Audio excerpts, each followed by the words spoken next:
In this video, I'm going to show you how you can easily delete all iMessages at once on your iPhone or iPad. Be sure to watch the video to the very end so you don't make any mistakes, and of course do not forget to like this video and subscribe to my channel.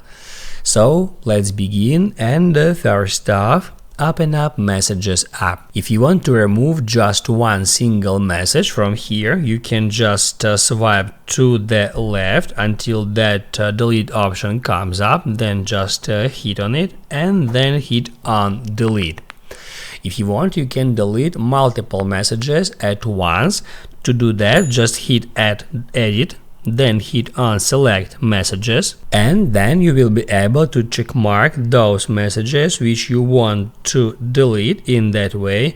Or if you want to remove all your conversations, you can just select them in that fast way, and once you've selected all the messages that you want to delete, just hit right here at delete and then hit at delete again to confirm the deletion. And also, if you want messages to be deleted automatically, there is a cool trick that I'm going to show you.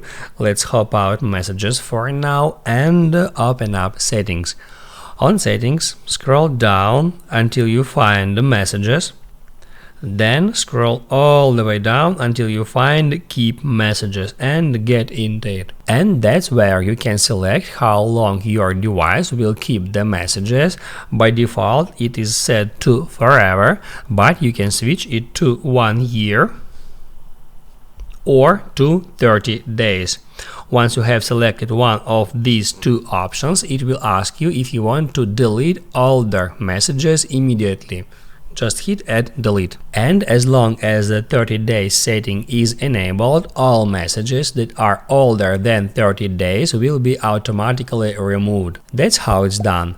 Now you can write down in the comments below if you have any questions about that tutorial, and also I recommend you to check out my iPhone tutorials playlist, which you can easily find in the description.